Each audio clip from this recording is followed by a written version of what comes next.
Did somebody say, we have a MLB slate tonight? Somebody cue that music. It's that time again, where full-time DFS pros give you what you need to succeed. It doesn't matter if you're shooting for a GPP takedown or trying to build your bankroll by hitting in cash. We've got you covered. No BS, just DFS. Welcome to On the RotoRadar with your hosts, Brittingham T and Two Minds Bluff. Welcome to your Wednesday edition of On the RotoRadar, where we give you a game-by-game analysis of every MLB slate Monday through Friday. I'm your co-host, Two Minds Bluff. And Britt T here with you. Today we've got a 12-game slate. I will cover the cash game aspects of today. Bluff will help you the GPP aspects. With that being said, let's jump right into it. Our very first game, we have the Pittsburgh Pirates and Chad Kuhl going to Baltimore, taking on the Orioles and Wade Miley. Baltimore is a minus 145 favorite. The run total is 9. It's a favorable hitting park. I've got a few plays from this game. How about you, Bluff? Yeah, I have no interest in the pitching, but as far as hitters, for the Orioles, I only have interest in the left-hand bats. I have respect for Kuhl against right-handers, so I never really target right-handers versus them. So for me, I'm basically crossing everyone off except for Seth Smith and Chris Davis make my list. For the Pirates, it'll be interesting to see what lineup they put out. They kind of mess around with their lineup all the time. I don't mind, too many guys against Miley, who I think will continue to get hit hard. He did throw a great game his last start, which wasn't expected, at least on my end. But yeah, I don't mind some of these righties, but they really just don't have the type of team that I really have a ton of interest in. I guess McCutchen, whose price is way up. I mean, I wish his price was still down to where it was for a bit. And they still hit him 6th. Yeah. Yeah, so I mean, it's just not a ton of interest for these guys. Probably Seth Smith and Davis for me are the ones that stand out. Otherwise, it's kind of a pass for me. Well, let me run through the cash side of things here. Let's start with the guys you just mentioned. Chris Davis will be popular at first base just because Chad Kuhl against lefties has been a thing. He's getting a hard hit rate of 38%, a fly ball rate of 48%, and he's striking out 19.8%. Chris Davis is one of the guys that if he can hit the ball in this park, it's got home run upside written all over it. He's a little too expensive for most builds, so if you do see him in cash, that means they've varied somewhere else along what will be the consensus build today. But I wouldn't be surprised to see Chris Davis. Now, Seth Smith, the outfielder for the Orioles, hitting with platoon advantage in the same matchup against Kuhl. He's a guy that he fits some cash game builds just because he's priced down because he is that platoon player that only starts against the righties. So you'll see some Seth Smith. Now, the Pittsburgh Pirate right-handed bats, I've got interest in. Anytime you get Jordy Mercer for the Pirates at shortstop, they bump him up to the 1 or 2 spot when they face a lefty. You're in Camden Yards, which is a good park, and it's a matchup that is beatable. And these guys are at least decently priced. On DraftKings, he's at 4,200, which is just unplayable. But on FanDuel, he's only 3,000 at a shortstop position where you are really lacking in options today. You will see Jordy Mercer all over the place on FanDuel cash games. The third base position is interesting with David Freese and Josh Harrison. Harrison's been crushing lefties this year. He's got a 397 WOBA and a 242 ISO against left-handed pitching, and they usually bat him leadoff or second against lefties. You have any thoughts on Josh Harrison? Yeah, that's a good one you pointed out. I kind of missed him my first look, but agree. Big fan of Josh Harrison. I'm not a big Jordy Mercer guy.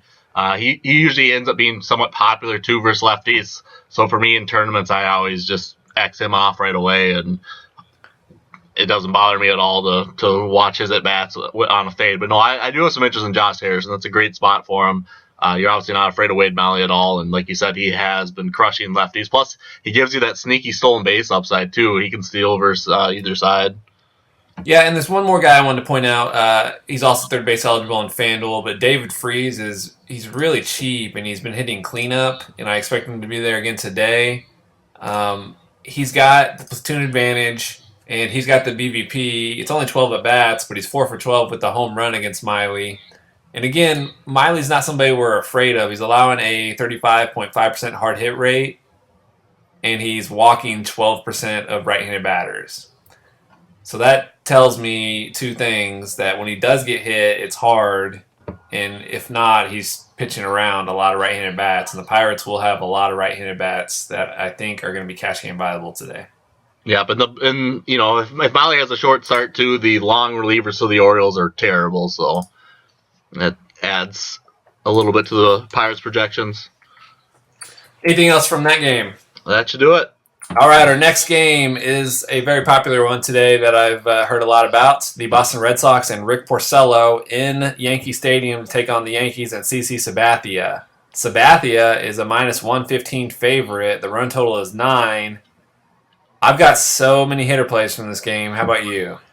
Yeah, me too. No interest in the pitching. Porcello has looked awful. He's just getting hit very hard, and they let him out there for 110 pitches, no matter what's going on. So yeah, they give him such a long leash, and he just gets hit hard and often. And you gotta love this Yankees team. Just seems to me about a perfect matchup for the Yankees bats against them. I mean, I just want to interject, make sure we get that point proven. Porcello in his last 5 starts has given up. These are his hit totals in reverse order: 8, 11, 11, 9. And 9. That's a lot of hits from a starting pitcher who's going 6 innings. The Yankees are going to make contact here. He's a guy that they give a long leash to. Yankee bats, go ahead. Yeah, I'd say even in his last 30 days, he's given up a hard contact rate of 46%, by far leading the slate. Not counting, Liriano has a higher one, but that's just because he's only had 1 start from the DL, so it's a real small sample size. But yeah, he is by far getting hit the hardest of anyone on this slate. The former Cy Young winner last year, but yeah, you gotta like pretty much this entire Yankees lineup, especially in this stadium. Aaron Hicks batting 6 as a lefty in a perfect stadium for left-hand power versus a guy that's getting hit hard, and Hicks has been looked great all year as far as I see.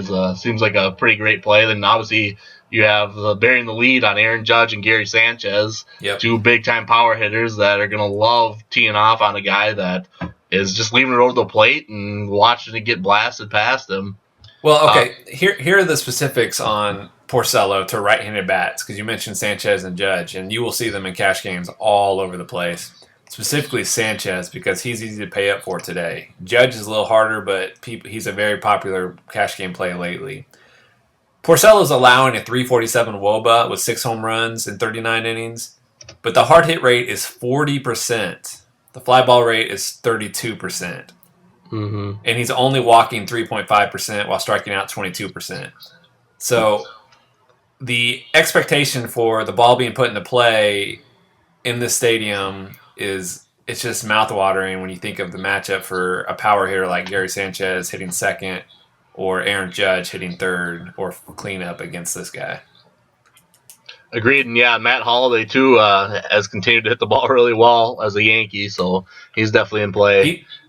He might be a good GPP target for you because he's not showing up at any of the cash game builds at all. Matt Holliday at first base, he's just not in play. Yeah, that's worth saying too. Brett Gardner, he seems to be part of the Lonjago revolution. Been hitting a lot of homers in the last month here, and seems like maybe a trend that won't continue as much as it has, but he's definitely showcasing a lot more to make him interesting for DFS players. Well, and here's the thing on Gardner. He's priced $4,700 on DraftKings and a very, very affordable $3,400 on FanDuel. And the numbers are even worse for Porcello against the lefties. He's allowing a hard hit rate of 45.6% and a fly ball rate of 49%. That's not going to work in this stadium. The Yankees are going to be a very popular stack in cash games, and I'm assuming GPP, you can pick the guys that aren't as popular and just load up. Yeah, and then on the other side, the Red Sox, I know last time CC started, I think I was pretty much correct saying that, I kind of think he could hold these the Blue Jays to a low run total anyway. I don't think so with this Red Sox team. It kind of seems like a bad matchup for them. You like the Blue Jays just because they're more of a power based lineup, especially their big guys. And CC has the ability to at least keep those balls in play. But when you have a Red Sox team that is going to be basically entirely right-handed, and they're more of a contact, get the ball in play, let's get some hits. CC very hittable.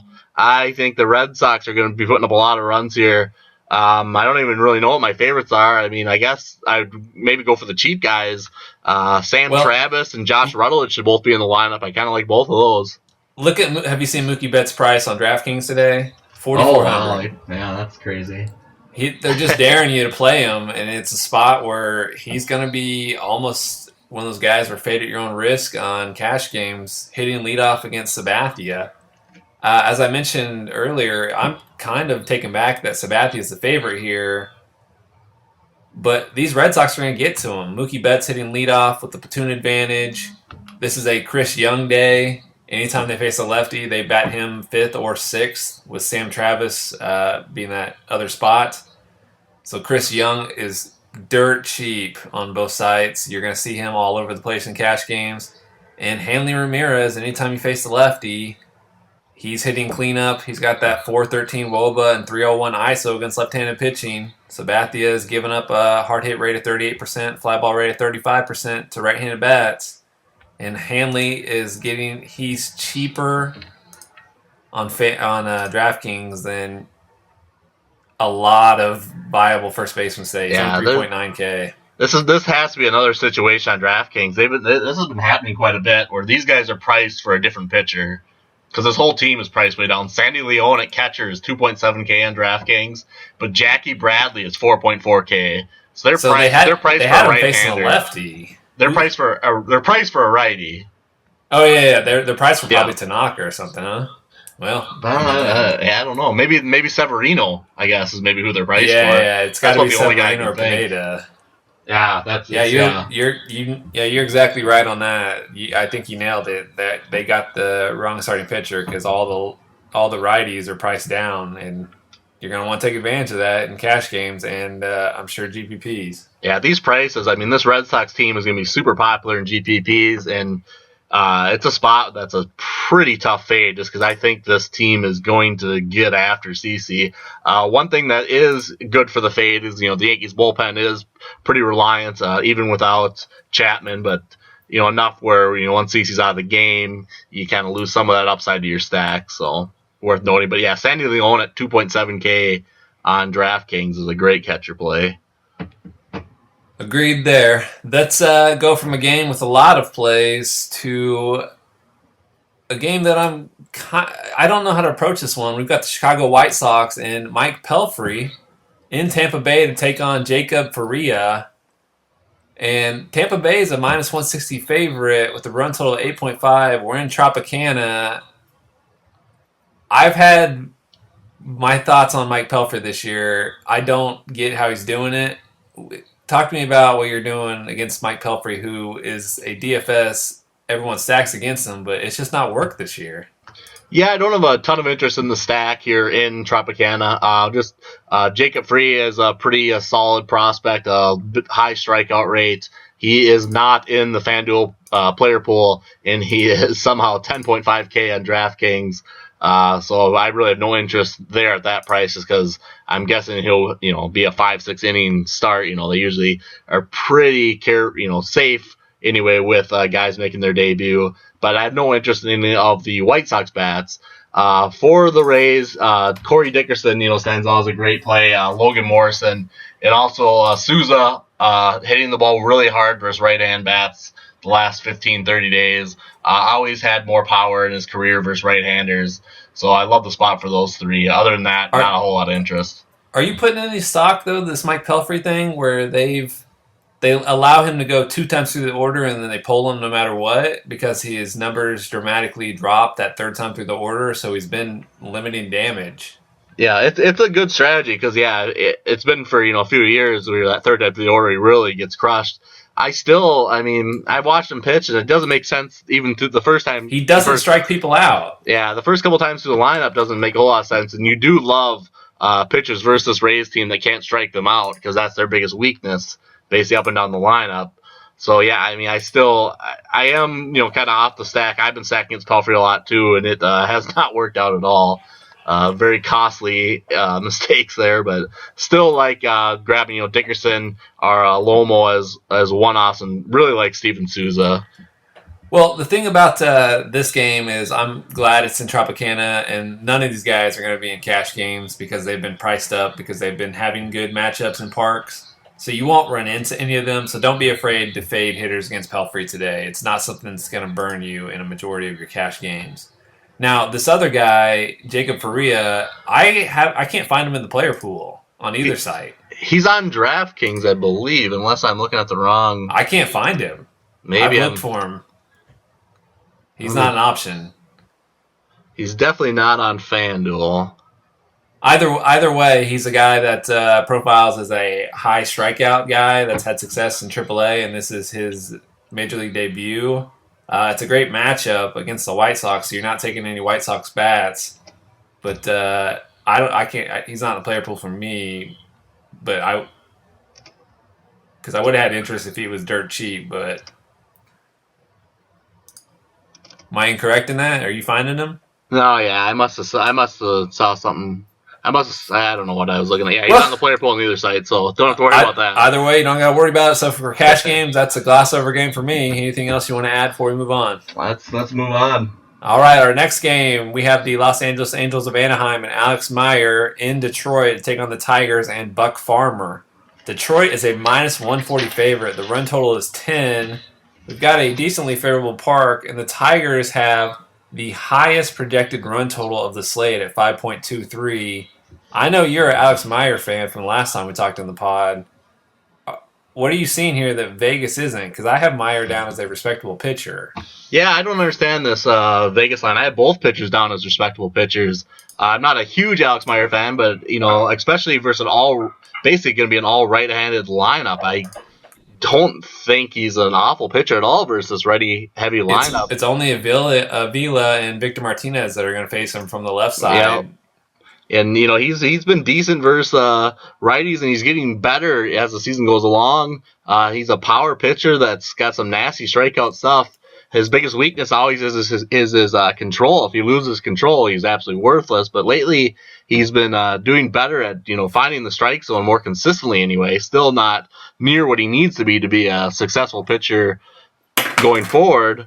But yeah, I don't have a ton of interest. I mean, I like Avila at catcher, hitting from the left side, but I don't have a ton of interest in these right-hand bats. Yeah, Avila is going to be a guy that's going to be popular because people have figured out he hits second whenever they face a righty, and he's got home run upside from the catcher spot. And he's only 3K on FanDuel, so he'll be super popular in cash games there. On DraftKings, he's a little bit harder to get to because he's 3.7K, but even then, that's still a middling price outfielder, so you're going to see some Avila, but I don't see any of the, despite the 5+ run total, I don't think people are going to play them in cash, but I don't know. Yeah, I mean, Miguel Cabrera is pretty cheap on DraftKings still, only 4.3K. That's way underpriced, but why not just go down? Why not just go down to Hanley? I don't get it. Yeah, I mean, I don't mind. Miggy. Miggy's a better player for me, but yeah, I mean, yeah. I think there's gonna be a lot more runs scored in that Yankees game, and like if I had to make bets, I'd bet a lot of money on the over 9 in the Yankees game and money on this under 10 in this Detroit game. As far as Buck Farm, we're burying the lead. Talk to me about the 4K pitcher. Yeah, really just a dumb price on DraftKings and FanDuel. This Angels team doesn't strike out. It is a little pesky, but it doesn't have Trout. It's not very scary. Buck Farmer's got a lot of nasty pitches. He can rack up some strikeouts. If he's on, I mean, he can be a deadly guy, and we saw it his last start. I think he had 11 strikeouts his last start. And, that's not going to happen today, but it's not unreasonable to expect 6 innings, 9 hits, 3 runs, and 6-7 Ks, which is more than enough, especially on DraftKings as an SP2 for 4K. So he is going to be probably very popular in tournaments, I think, especially for guys that want to pair him with one of the big studs and then still have plenty of money to pay up for hitting. I wish he should be like 7. He should be in 6 high. He should be 6'5" plus. Yeah. I mean, it's just, here's the thing about cash games: you're going to pair Zach Greinke and Buck Farmer or a Dallas Keuchel and Buck Farmer. That's the build today. It's just anytime you get a pitcher that is competent at the major league level, 4K is just a silly price. You can't fade him in cash games because if he does anything other than score negative, he's not hurting your cash game build because he allows you just to get that stud pitcher and then pay for whatever bat you want. So SB2 for DraftKings cash games today, you just click the lock button on Buck Farmer and you figure out the rest. Don't get cute. He's 4K. He's a competent pitcher against a team that is not going to, on paper, get to him in a manner that's they're projected for 4.77 runs. But even if they score 4 runs on him and he goes 4 or 5 innings and with a strikeout or 2, that's still going to make value at 4K. Agreed. And he's $500 cheaper on DraftKings than Bronson Arroyo. I mean, just to show you how weird that price is. Yeah, exactly. And not one person, you couldn't pay people to play Bronson Arroyo. DraftKings is doing some weird things with pricing lately, and this is one of the ones where you just don't get cute. You play the guy and you move on. Anything else from that game? That should do it. All right, speaking of Bronson Arroyo, the most popular game of the day today will be the St. Louis Cardinals and Lance Lynn in Cincinnati to take on the Reds and Bronson Arroyo. The Cardinals are minus 125 favorites. The run total is 9.5. Great ballpark. Terrible pitcher on one side. How are you attacking it? Yeah, no interest in the pitching, obviously. Do have interest in these Reds left-hand bats. Lynn has been terrible versus left-hand bats and pretty decent versus righty so far this year, and that's kind of been a common... And we buried the super lead. It's Scooter Gennett. Yeah, he's batting 7th today. But, I had a hell of a game yesterday. I think it was the first time ever with a 5-hit, 4-homer, 10 RBI day. First time that's ever happened, and it will be history. Kind of a crazy day. Let's talk about that then, because Scott Schebler is back. Scott Schebler is batting 5th and 6th and 7th. Oh, 6. Yeah, I wish they would have Suarez back today, but yeah, so that's even worse. So Scooter's batting 7th today. How are you approaching rostering Scooter Gennett? He's still only 2.2K on FanDuel. On DraftKings, I think he's easier to get away from because his price is 3.6K. What do we do about a guy who hit 4 home runs and has been on fire his last couple starts here? Yeah, I don't know. I guess I really don't know how popular he will be because a lot of people think the same way. Well, everyone's going to play him, so let's fade him. But yeah, he should be definitely the highest ownership today you'll ever see on Scooter Genois that you're going to in the rest of his MLB career, which I don't know how long that will be. But yeah, I mean, it is nice that he's batting 7th. That helps with the fade, but Lance Lynn is kind of a very similar pitcher for me to Adam Wainwright, especially versus lefties. And I think it's another great spot for Scooter today. DraftKings, yeah, easier to get away. He is second outfield eligible, but at 2.2K in FanDuel, if you need the savings at second base, I don't mind paying it and maybe eating the chalk in GPPs, but it's still a big slate. There's a lot of second base. I mean, yeah, he might be 25%, but the savings is very nice. Yeah, and here's the specific numbers on Lynn. He's allowing a 360 WOBA with 8 home runs and 28.1 innings this year. Hard hit rate at 30%. Fly ball rate of 44%. He's only striking out 17% while walking 13% of left-handed bats. That's a dangerous high level of fly balls and walks in this park. Yeah. I don't see Billy Hamilton if he gets on base, and then you got to go face Votto, and then you got to face Schebler, and then you get the guy hitting 7th who had 4 home runs yesterday. Reds are going to be popular. Yep, and that's a good reason. This park is made to turn fly balls into home runs. I mean, it is a park that the ball carries well, and the fences are shorter, and it's a home run park. It's made it's made for pitchers to give up home runs in, and like you said, Lance Lynn is getting hit very hard. The ball's getting in the air versus left-hand bats, so you like the Votto, and I really like Schebler today too. I think it's a great spot for him. He'll be sneaky because people aren't aware he's back and who he is and what he does for the most part. Yeah, he's got 15 or 16 homers on the year, and this is the exact type of spot you want to play him in because it's a perfect spot for him to hit 1 or 2 homers. So, well. Speaking of fly balls in this park, talk to me about these Cardinals against Bronson Arroyo. In cash games, it's going to be pick 3 or 4 and just load them up. Yeah, they're pretty cheap on DraftKings too. This Cardinals team that they're cheap on FanDuel. I was upset with myself. I had a lot of Tim Adelman as a cheap SP2, and I ended up switching off all of it for a mixture of Jeff Locke and paying up for Quintana. And Adelman had a great game yesterday versus righty heavy team, but Brunson's not near the pitcher Adelman is versus right-hand bats. Brunson's just basically in there trying to get the ball over the plate and limit the damage, and if these Cardinals snap out of this streak and are actually putting good swings on the ball, they should score plenty of runs today. Again, I mean, he's struggling. He's been struggling for 20, 30 days, but Matt Carpenter is just in a great spot again today. It's frustrating. It's almost impossible that he struggled as much as he has, just because every day he seems to get the greatest matchup on the slate. But it's a perfect spot for him, and he should finally, you would think, show something. But yeah, Jed at third base, batting cleanups in a great spot here. He hits right-hand pitching really well too, and Brunson doesn't have a whole lot. He's just hoping and praying that you keep the ball in the park. Yeah. What do you see? Matt Carpenter is 3K on FanDuel. He's going to be everywhere in cash games, hitting second, platoon advantage. On DraftKings, it's either Matt Carpenter or Hanley Ramirez at first base. You save a couple $100 by going Hanley. But Carpenter is going to be extremely popular. Just the raw numbers here. You mentioned Edelman. Arroyo is a guy who is borderline, should not be in the league, should not be in AAA, should be just done with baseball, but these numbers are just astronomical. He's allowed a 393 WOBA with 10 home runs in 24 innings to left-handed bats. Hard hit rate 36, fly ball rate 53%, striking out 14%. Dexter Fowler, Matt Carpenter. They're just going to be locking loads in cash, hitting first and second.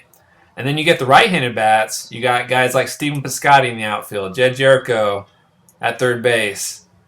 Even a Tommy Pham or Yadier Molina are going to make cash game builds because they fit. And to right-handed bats, it's 392 WOBA, 9 home runs in 33 innings, hard hit rate 34, fly ball rate 45%, striking out 14%. He's not a guy that limits the high event action, and that's who we like to target in DFS. I know there are a lot of great plays on this slate. I know it's a 12-game slate, but you're going to have 3 or 4 Cardinals in your cash game lineups because the away team in Great American against a home run pitcher, they're too cheap. Agreed. And don't expect 4 more homers out of Scooter again, I guess, but he could get one.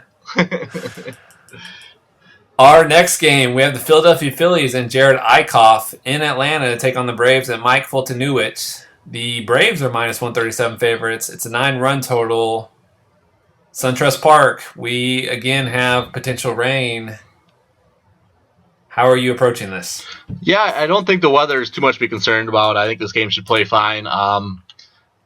The pitching is kind of interesting. You know, if Buck Farmer wasn't 4K on DraftKings, I'd have some interest as Ekroff at 5.8K. Just too cheap for me. This Braves team doesn't have a ton of lefties. As far as Fultonowicz on the other side too, kind of the same situation. You like him versus teams that don't have a ton of great lefties. And, this Phillies team doesn't have a ton of them. I mean, you have O'Doul, who's been hitting the ball hard, left in the Saunders. Other than that, there's no one else, no other left-hand bats to be afraid of. So there's some interest there, but for me, like I said, I'm not really too interested in the pitching. More just interested in grabbing some of these left-hand bats in a stadium that's built for left-hand power. Both these pitchers give up tons of homers, tons of power to left-hand bats. So you got to have a lot of interest in Matt Adams, even Nick Markakis. Inciarte continues to play well, hit well, get on base, steal. He does have homer upside too. And on the other side, like we said, Saunders in a great spot. O'Doul. How do you say his first name? Odubel. Yeah, Odubel. Odubel. Herrera. Yeah, whatever it is. He's still, no matter how you want to say his name, he's still in a decent spot. I don't have a lot of interest in these Phillies righties. Bad spot for them. Caesar, too, batting lefty, leading off this orders in a pretty nice spot. What are you seeing? Well, none of the pitching, but Odubel is going to be popular in cash games. He's 3,700 on DraftKings, and he is, I believe, under 3K. Yeah, he's 3K exactly on FanDuel. He's going to be popular hitting in that 2 spot, and he's just been a big name in cash games recently. He's got a hit in 5 straight games. He's got 2 home runs in those 5 games. He's just the guy that seems locked in, that people are aware of, and they're aware of the park. So you'll see Odubel a lot. Outside of that, I like, as a cheap catching option, specifically on FanDuel, Andrew Knapp has been hitting 7th whenever they face a left-handed pitcher or a right-handed pitcher. And Knapp's got a 381 WOBA and a 245 ISO against right-handed pitching. And Fulte is allowing a hard hit rate of 33% and a fly ball rate of 35%. So if I'm not paying up for Gary Sanchez or Alex Avila, Andrew Knapp looks to be my catcher play on FanDuel. On DraftKings, you can make a case for Sandy Leon. But on FanDuel, Andrew Knapp is nice in that catcher punt spot. Yeah. You mentioned Matt. Go ahead. I was just agreeing with you. You mentioned Matt Adams. Matt Adams is a great play today. Eichhoff is allowing a 34% hard hit rate, a 43% fly ball rate, and Adams has that 220 ISO against right-hand pitching, but he's just not making it into any builds, even though he's cheaper than Carpenter and Hanley Ramirez. He's not a bad cash game play, and I wouldn't be surprised if people rostered him, but facing off against Arroyo and Great American or CC Sabathia in Yankee Stadium are going to be much more popular plays. And I agree there, and that makes them really interesting for GPPs to me because, like you said, first base always loaded position, and especially today, there's a lot of really popular first base plays. Matt Adams against Jared has as much upside as you ever want, especially in the stadium.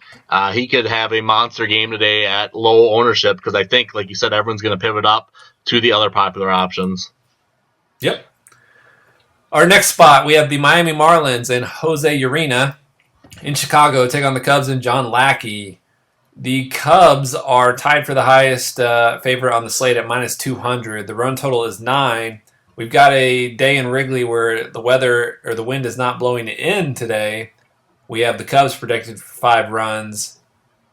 Are you playing anybody from this spot? No interest in the pitching. Lackey's had a very good swinging strike rate and actually has looked much better than I would expect just from the stat wise, but just no interest in targeting against this Marlins offense in Wrigley where, I think the wind's pretty neutral today. There's really nothing, it's a small breeze. I think it may be blown in, but it's, nothing to worry about. Temp around 70. And, we always mention temperature in Wrigley because it's probably one of the biggest stadiums that the hitting environment relies on the wind and the temperature. You'll see as it gets closer, more and more deeper into summer here where it warms up in Chicago, there's going to be some high run totals in this, especially, like we all know when the wind's blowing out. But no interest in the pitching for me. The hitting, I like Anthony Rizzo. He got a homer yesterday. He's been hitting the ball really hard the last 2 weeks. I think he's in a great spot versus Jose, who does struggle versus left-hand pitching. or left-hand hitting, sorry. And then Jason Hayward, Montero, I'm guessing is going to start at catcher. Another interesting catcher play. Ian Happ at the top of this. I don't have a ton of interest in Chris Bryant here. I just, at his price, I'd rather go to a different third base option. For the Marlins, Marcell Zuna's hitting the ball really hard. And, he is looking almost as an elite hitter. So I do have some interest in him. He's usually very low owned in GPPs too. Then don't mind Yelich, but not a ton of interest in these Marlins bats. What are you seeing? Well, for cash games, the Marlins bats, you're going to see D. Gordon at second base some because John Lackey and the Cubs, there's nothing, if he can get on base, he's got high stolen base upside potential in the second base outside of a guy like Brian Dozier or a punt. He's fitting in right there in the middle, so he will be popular. The outfield, I've got some interest in Christian Yelich against fly baller here. John Lackey allowing a hard hit rate of 36% and a fly ball rate of 37%. Yelich, he's popping up in some builds. His price has dipped quite a bit. He's finally in a good park that's got a neutral wind today, so we can actually tax some of these players. But don't be surprised if you see some D. Gordon, Christian Yelich. Now, third base, Chris Bryant is the only Cub that's really jumping off the page for cash game builds. He's going to be hitting second, and Urena is a righty, so he may fly under the radar a little bit more, but he's allowing a hard hit rate of 31% and a fly ball rate of 33% while only striking out 13% of right-handed bats this season. So if Chris Bryant's not striking out and he's in this park, Chris Bryant, if you can pay up for him, you're going to have a choice between Jake Lamb, who we'll talk about in a bit, Chris Bryant, or Jed Jericho as your third baseman on FanDuel and on DraftKings. It's a spot you might go in cash. Yeah, I've watched. I like Urena. He's a better pitcher than people think, especially versus righties. The hard contact rate is up a bit. It's still not ridiculously high. And he does get a lot of soft contact versus righties too. He's not a guy I like to target righties with, especially Chris Bryant priced up. So it's not making it for me. Obviously not a terrible play at all. I'd much rather attack him with lefties. Like I said, I think Rizzo's hitting the wall as hard as any Cub here. So he's by far my favorite Cub. And that's a good point you make right there about the Cubs as a team. They've got a 5+ run total. If John Jay hits leadoff again. When they hit he'll be Happ today.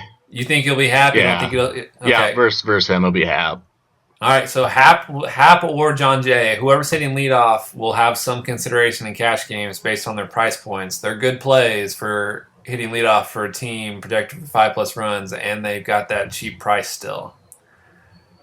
Our next spot, we have the New York Mets and Zach Wheeler in Texas taking on the Rangers and Yu Darvish. The Rangers are -155 favorites. The run total is 9.5. The Texas run total projected is 5.04 runs against Zach Wheeler. I'm not seeing 5+ runs against Zach Wheeler. How are you approaching this? Yeah, no interest in the pitching for me. I'm a Wheeler fan. I think he's been pitching pretty decent this year, and he's getting better with each start. In my opinion, I think maybe he had a rough start his last time up, if I'm remembering correctly, but. It's still just Texas is getting warm. The ball is flying out. We saw last night. I think it ended up being a 10-8 final. It's tough to obviously go with pitching here. I had some DeGrom last night, and I expected a lot more out of him, and he just absolutely got the ball hit super hard and got crushed. So that was a mistake, and I'm not obviously going back to the pitching here tonight. I'm going to respect the stadium, respect the summer weather in Texas. As far as hitting, though, I don't want the pitching. There isn't a lot of hitters that are really jumping out at me. Normally you kind of look at Joey Gallo in this spot, but I think Wheeler's pitch mix, especially, he's been really tough on lefties, getting a lot of swinging strikes. So I think Gallo is a high candidate to strike out a lot versus Wheeler. So it just doesn't make me very interested in him. Nomar's been hitting the ball a lot better lately. And but again, the same spot as Gallo. Just Wheeler's been tough on lefties, especially getting swinging strikes. As far as facing Darvish, the Mets bats aren't getting much of a discount. I don't think they're bad plays at all, but I have really not a whole lot of interest in the pitching and the hitting in here, even with this high total. Yeah, that's what I made it a point to bring up. I don't quite understand this game. They're telling us it's going to be a good game for DFS purposes, but I'm not finding any plays on either side. Nobody is showing up in cash games. You don't attack people against Yu Darvish, even in this park. Yu Darvish as a play himself is too expensive on DraftKings, and on FanDuel, you just pay up the extra $800, $900 to get one of the two studs. You just don't risk it against a team that's going to roll out 6, 7, 8 left-handed bats. So I don't want anything to do with Yu Darvish, and I don't want anything to do with the bats. So it's something to monitor to see if that line moves up or down throughout the day. But I don't think you're going to run into any trouble if you decide to just fade this game in cash games. I don't think you're going to run up against anybody in this game.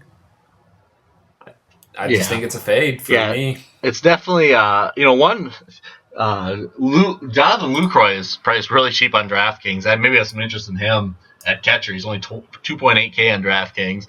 But yeah, it's one of those spots where I don't have any confidence in any of the plays here, especially on a 12-game slate. But at the same point, if I was in Vegas, I wouldn't be jumping to bet this under either. So it's a tough spot, a confusing spot. But it's definitely one that I probably just pass. It's really hard to figure out. I think there'll be runs scored, but I just don't think there's enough there to really make it a great spot to target for DFS. Yeah, and the rule in cash games in DFS, regardless of sport, is why take something that you're not positive or confident in happening. Just find another spot, a pivot in a different game, a different play that you have confidence in. And that's just what I'm running into in this game in Texas. Sure, there are going to be stuff happening and things that you were going to say, man, I should have played so-and-so, but just don't force it in spots like that, even though Vegas is telling you it's a good spot. Our next matchup, we have the San Francisco Giants and Ty Bloch in Milwaukee take on the Brewers and Jimmy Nelson. Run total is 9. The Brewers are minus 120 favorites. You nailed the Jimmy Nelson start last time where he went 8 innings against the Dodgers and just crushed value. Are you going back to the Jimmy Nelson well today? No interest in Jimmy today. The matchup against the Dodgers just was a perfect strikeout matchup for him. He had enough lefties in there where he actually is tougher on lefties this year, especially for strikeout rates, and especially against his sinker. And the Dodgers just didn't profile well. And then especially when they threw who is that batting eighth they have now? They have a righty batting eighth that's just a strikeout magnet.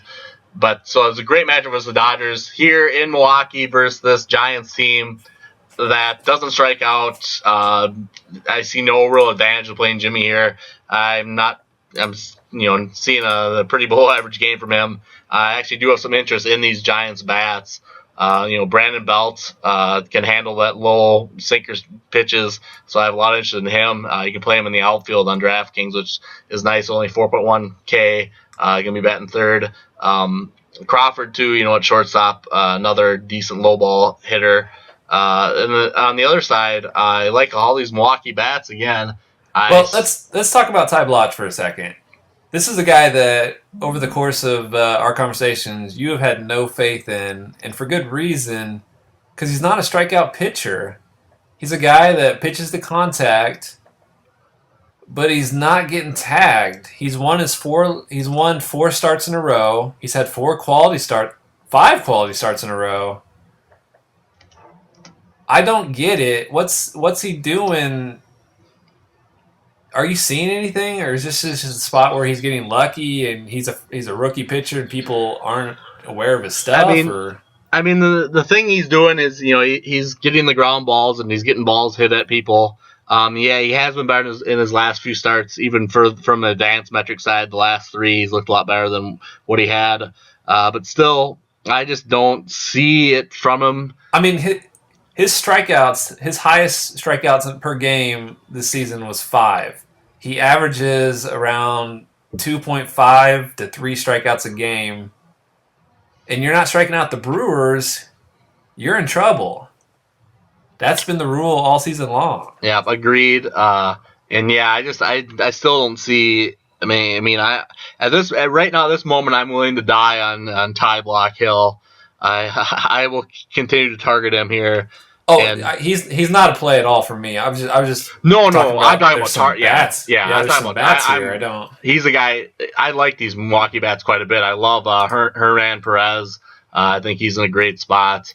Love Kian and Domingo Santana. Really love Keon Broxton versus a guy that can't strike people out. If he can get in play here, he might even bat leadoff today. I could see them moving him to leadoff versus a guy that can't strike. They've been hitting him leadoff against the lefties. Especially versus a lefty that can't strike people out. You'd want to get him up there. So have a lot of interest in Keon. Could see him having a really big day. What about Jesus Aguilar at first base? He's dirt cheap price. They've been hitting him third or cleanup against left-handed pitchers, and he's a guy that he's not a good DFS play because he strikes out all the time. But this is a spot where he's not going to strike out. Do you have any interest in Jesus? Yep, I don't mind him at all. It hurts me to say I had a great DraftKings lineup that had a Brewer stack in it yesterday, and they did absolutely nothing after the second inning. That I just needed them to get 10, 15 more points to really have a big night. So it does hurt me to talk about these Brewers, but I do still big fan of Keon, Domingo, Jesus, and Perez would be my favorites, and then Thams is in a great spot too. Yeah, and they're a team you want to target DFS because they have that high event outcome where they hit home runs from the 1 through 7 spot. And basically everyone in this lineup steals too. So it'd be nice if Posey takes the day off today. That'd be fun. If Posey takes the day off, that's a significant bump to Keon Broxton and his stolen base upside. Moving on, our next game is the first ace of the day. Houston Astros and Dallas Keuchel in Kansas City to take on the Royals and Jason Vargas. The Astros are minus 160 favorites. It's an 8.5 run total in Kauffman Stadium. How are you approaching Dallas Keuchel on this slate? Yeah, it should. This is a spot where it should be interesting to see what lineup the Royals roll out. I'm guessing they're going to give most of their lefties the day off. Keuchel has always been better at home, and he's in the road, but it's a great park in Kansas City. It's a Royals team that doesn't strike fear in you at all. They have been striking out much less. There's a 3 week run there where the Royals, watching them hit, it looked like they had completely given up and weren't even trying. They are putting out decent at bats. You saw them; they made a miraculous comeback last night, down 7-1, scored sixth in the 7th or 8th, and then hit a walk-off homer in the 9th to beat this smoking hot Astros team. But yeah, you gotta have a lot of interest in Dallas. I mean, it's a great spot. You can't see him getting hit very hard here. Should be able to limit the runs. The only concern is will the strikeouts be there? And that's going to kind of depend on what kind of lineup they throw at. I can see it, really not being a great strikeout upside spot for him, though. Yeah, the specific numbers on Keuchel here. He's the third biggest favorite of the slate. He's striking out 24.4% of batters. He's allowing a 122 WOBA to left-handed bats and a 252 WOBA to right-handed bats. He's 9-0 on the season, and a lot of that has to do with just the Houston offense. And again, today, I think they get him the win. He's got a 1.044 whip. He's just a guy that limits damage. The only thing you're going to have to debate today is, do you want Dallas Keuchel on the road in Kansas City or Zach Greinke at home in Arizona against the Padres as your SP1? It's strikeout upside versus run limitation is kind of the way I'm looking at it. Yeah, what do you think? For me, it's kind of close. I'm personally, leaning Greinke by quite a bit, but it's going to depend on what the actual lineups are. It's one that I like to analyze each matchup when the lineups actually come out. But it's definitely worth saying, this lineup for the Royals could definitely give him some more trouble than expected anyway, and really limit the strikeouts. As far as Greinke, whatever the Padres put out, it should be a high strikeout upside spot for him. But obviously the stadium in Kansas City is much better than Arizona, where it's 100 degrees and the roof should be closed. But this is the second time he's faced the Royals. The first time he went 7 innings, he allowed 2 hits. but he didn't get the win. He got the quality start, but the key for me here is he only struck out 4 batters in 7 innings, and that was in Houston.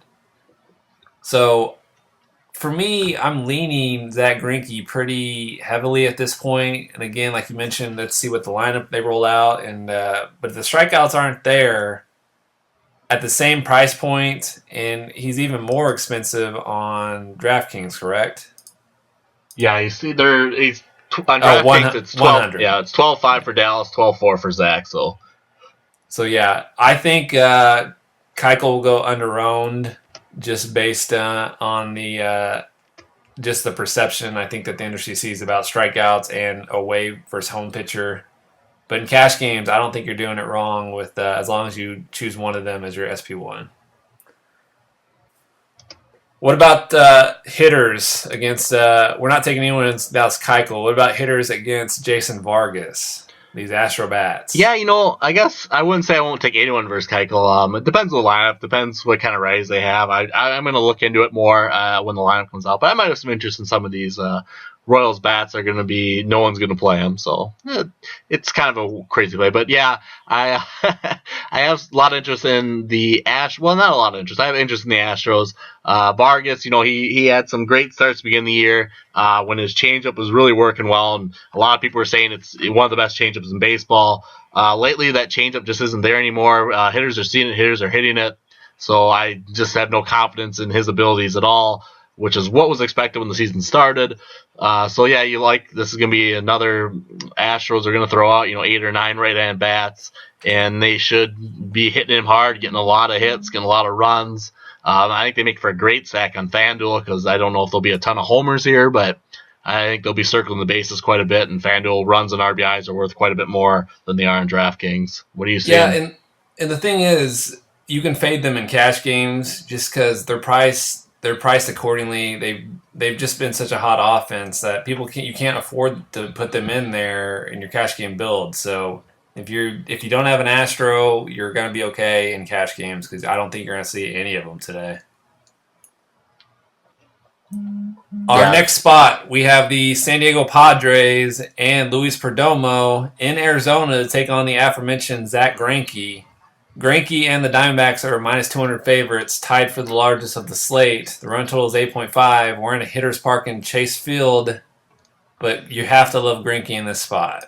Yeah, great spot, great K upside. We saw Robbie Ray do what Robbie Ray continues to do and just really limit the damage. Besides Hunter Renfroe, who was my top value outfielder, managed to get a homer off him, and then got a lucky homer in the 9th inning at the bullpen. But yeah, it's Padres team is definitely one that's easy to hold back, especially with a righty pitching. Greinke's looked great. He's looked great at home. He's flashed the huge strikeout upside. He is pitching deep. He's not wasting pitches. I mean, he almost had a under 100 pitch complete game if they would have let him try it. So I expect him to pitch really deep in this game. No matter what, the Padres don't really have much they can roll out there that doesn't offer him a huge strikeout upside. It's just a great spot for Greinke.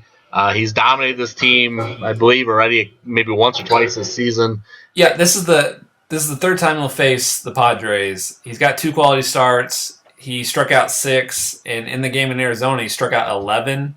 He only allowed 1 earned run in both games, and he went 6 innings plus in both those starts. So he's a guy that's going to give you safety as far as staying in the game, run limitation, and he's got double-digit strikeout upside against this Padres team. Yeah, this is really a spot where if he doesn't go 8 innings, give up 1, 2, or 3 runs and strike out 8 to 10, you're just kind of like, thought he'd be better. So when you have a guy that has that high ceiling and even his ceiling's even much higher than that, you just have to love him. It'll be interesting to see how many people do go to Dallas over him, especially on FanDuel. So it'll be interesting to see what the ownership is. A lot of people are scared of Chase. And, I'm one of those that's somewhat scared of Chase, but the way Greinke's been pitching this year, no fear for me, especially versus Padres lineup. On the other side, Perdomo, I have a lot of respect for him versus right-hand bats. He's been awesome versus righties all year. High strikeout, limits damage. So I don't have a ton of interest in a lot of these righties. I'm guessing that we should see, Herman in the lineup today, Del Caso in the lineup, Lamb, Peralta, Blanco. I'm guessing they'll try to get 5 of their 8 position players hitting from the left side. And you got to love, Jake Lamb. Hitting the ball hard. Perdomo can serve it up big time to lefties, especially lefties with power. And let me interject here. This is an Arizona team that on May 20th he faced in San Diego, and he got absolutely smashed. He gave up 11 hits. He struck out 2. He gave up 8 earned runs in 3 innings of work before he was chased from the game. There were 3 home runs in that game. In San Diego. Yeah, and I wouldn't expect the same. I mean, I'm expecting him to pitch better even in chase. I mean, that's just kind of an outlier for him. He just didn't have it at all. He was getting hit hard by everybody, but he's recovered, in his starts since then, especially for his righties. So I just don't want to pay $5.5K for Paul Goldschmidt at all. Goldschmidt can obviously hit. Well, I mean, he's definitely playing GPPs. He can always, hit anybody, but just not a spot that I'm really to. And Chris Owings has been, cold, and I just don't like the spot for him at all. Same with Drury. I mean, I think it's a great spot that Perdomo will strike these guys out. So I'm, looking left-hand bats, and Lamb by far stands out. Peralta really just hasn't looked the same the last 15, 20 days. He's just not hitting the ball. He's been hurt. He's been missing a lot of games. He's not hitting the ball that hard. He's striking out a lot. But still, you don't mind the spot here. He should be batting 2 versus Perdomo. Yeah, I love the left. Anytime you get Jake Lamb in Chase Field against a righty, he's just one of those guys that you can just plug in, and he's going to, more than often than not, produce for you. His price tag is fair, and you can go up to him. That's why I was mentioning earlier. It's him, Chris Bryant, or Jed Yorko at the third base position in about every cash game you're going to see today. Some people may go down to David Freese or Josh Harrison, but those are your third base options, and he is a great play today. Chris Herman at catcher eligibility would be in play, but he left yesterday's game with they're calling it right hand soreness. And even if he makes the lineup, that's a risky play anytime somebody leaves the night before. I don't even know if he's going to make the lineup. Yeah, I would prefer if he just didn't, so I wouldn't have to consider him. But yeah, I didn't know that. Yeah, I would doubt he plays today. Yeah, so the other guy that I wanted to bring up is Gregor Blanco, who is back hitting leadoff. And the one thing I love about targeting Arizona is Arizona, when they get people on base, they will let them steal bases. So Blanco is a guy who he's going to get run scoring upside, and if he gets on base, he's got 4 stolen bases this season in only 63 at-bats. So every time that he gets on, he's got 17 hits. He's got the green light in this matchup. Yesterday, he stole a base and had 2 doubles. Yeah, and you like him, with especially he's a lefty, going to be batting leadoff. Price way down on DraftKings, 3.2K, way too cheap for the spot. And you like the stolen base spot here. I believe it's pretty good. I'll have to pull up Perdomo's numbers. But yeah, if it's against Hedges, it's a real good spot. Yeah, but I agree. Hedges definitely not a catcher you're afraid of. Yeah, so the left-handed bats I do have interest in. You will see Gregor Blanco and Jake Lamb in cash games. Anything else you want to touch on before we get to the final game of the night? Let's move on. All right, this one is interesting. A late-night hammer for those of you playing the late slate. You want plenty of pieces of this game. Minnesota Twins and Adalberto Mejia in Seattle take on the Mariners and Giovanni Gallardo. The run total is 9.5. Seattle's a -10 favorite. Safeco Field is traditionally known as a pitcher's park, but it's been playing pretty well for hitters lately. The Mariners locked and loaded last night. I've got plenty of interest in these bats. Nothing to do with the pitching. How about you?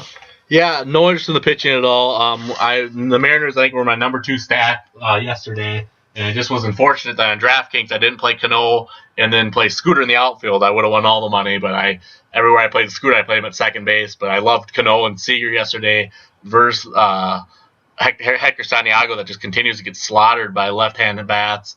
One guy I didn't get in my lineups that I should have is Danny Valencia batting 2. So if he's batting 2 again today versus the lefty, a lot of interest in Danny Valencia. It is unfortunate that he plays first base and they don't have him as an outfielder anymore. But in this spot for the Mariners, I don't have any interest in these left-hand bats. Major has been really good versus lefties since he came back from the minors, and so I don't want any Cano, any Seager, any Gamble today at all. But he's can struggle very much versus the right hand. So Nelson Cruz versus the lefty, obviously always a thing. Taylor Motter was hitting the ball really hard last night. He should be batting 5th or 6th today. Love the spot for Taylor Motter. And then Heredia should be batting leadoff, I would guess. Again, he batted leadoff yesterday versus the lefty.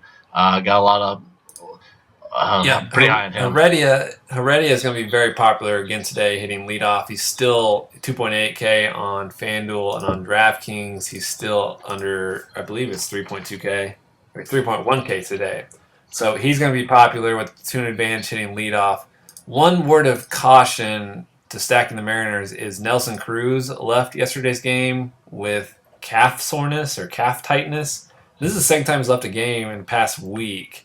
If you're paying the premium to get Nelson Cruz versus a lefty and he leaves the game early before doing anything, you're basically dead in the water. So yeah, and not only does that hurt the whole stack as a play, but just be aware of Nelson Cruz, his issue before going all in today. Yeah, and it's a Cruz versus lefty. Yeah. A lot of people, you hear it everywhere. I don't think this is another spot. Like, I wasn't a big fan of him yesterday versus Hector Santiago, and I'm not a big fan of him here either. I think Major's got the pitch, especially he can throw that slider deep and into him that Cruz struggles with and loves to swing away at. And so I can see if Cruz is in the lap day, I can see him having some problems in striking out once or twice against Major. So I'm not a huge fan of him to begin with, especially now that he's been hurt. He left the game early. They were up big, so it might have just been a prevention thing. But if he is in the lineup, I think he will be very popular. I'm perfectly fine, playing 4 Mariners and skipping Nelson Cruz.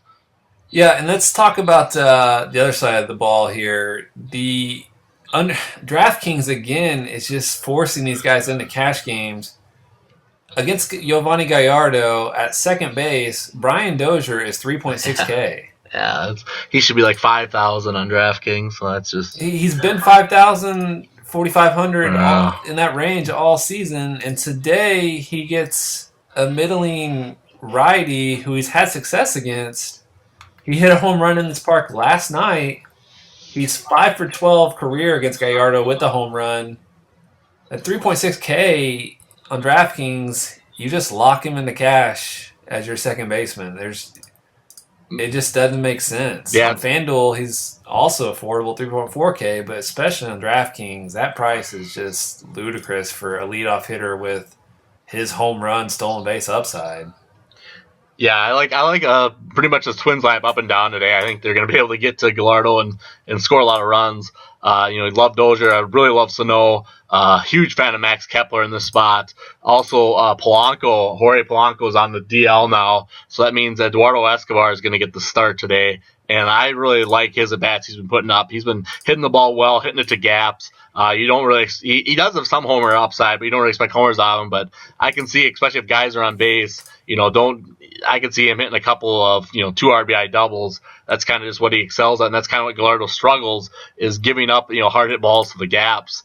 And we saw this when he faced the White Sox in Safeco maybe a week or 2 ago. That just got they just sprayed the ball over the field. And I kind of think the Twins are going to be doing that exact same thing today. Eddie Rosario, batting in the bottom of the lineup, also not bad in your stack if you want to skip Joe Mauer at first. Robbie Grossman's been hitting, putting up great at bats and hitting the ball really hard too.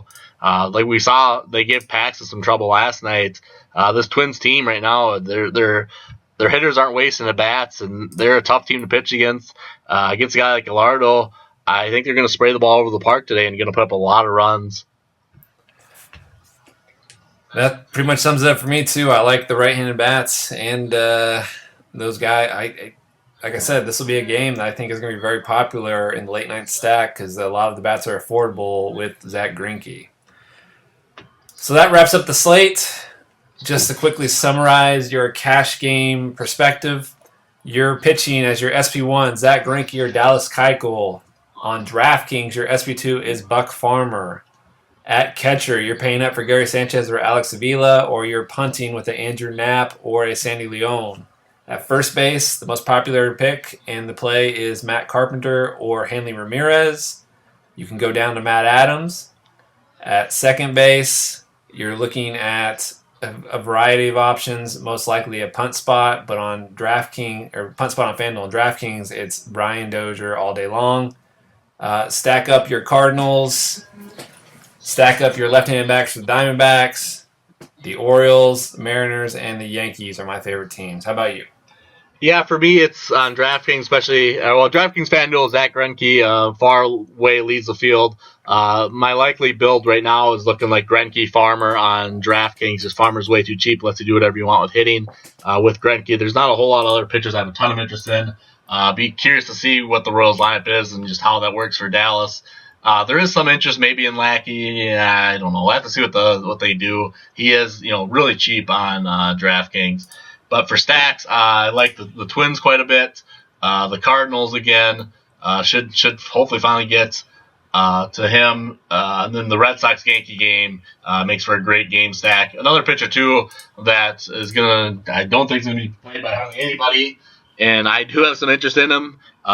He's in the facing opposite Buck Farmer.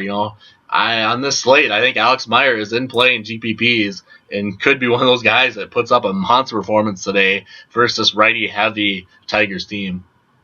It's a good take. That's a very good take, and that'll win you a GPP because no one's going to be on. Everyone's going to be on those Tigers bats and that high implied run total.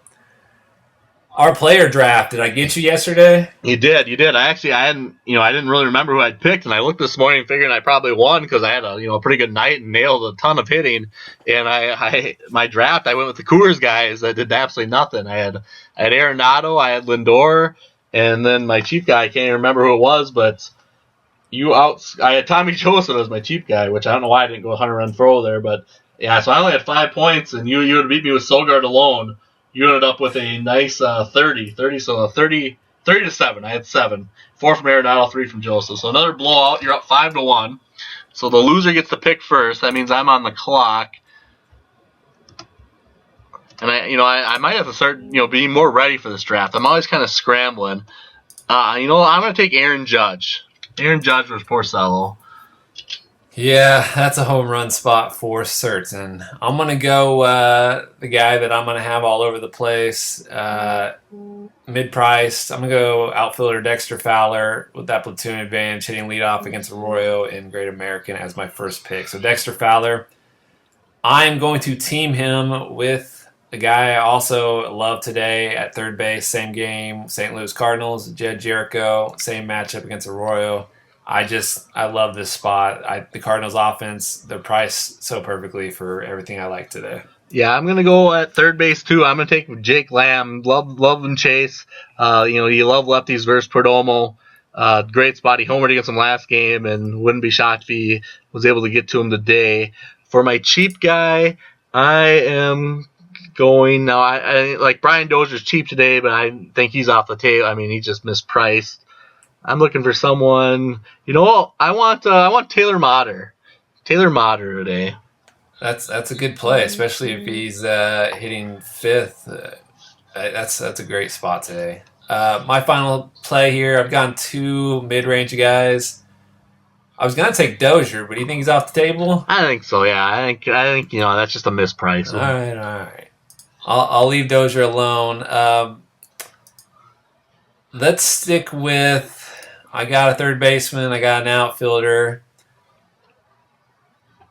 I haven't spent up. Can I go Gary Sanchez? You can go Gary. I like Gary's chance to hit a home run today off Porcello. I just think that hard contact is a real thing, and I'm going to do the best I can to get him in despite his higher priced salary. So that sums up our slate today.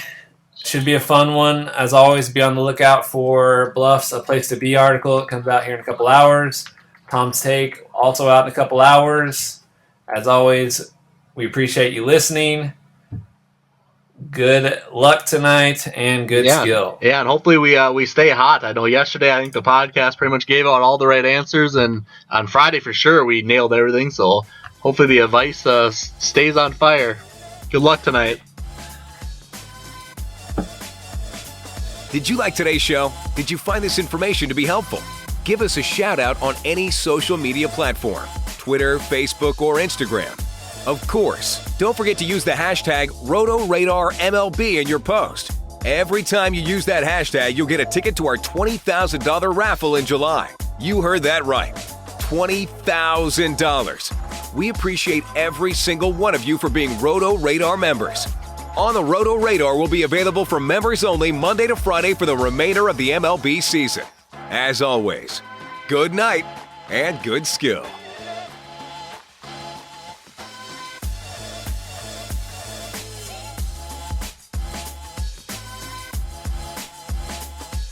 For more information on our raffles, head over to our website, www.rotoradar.net.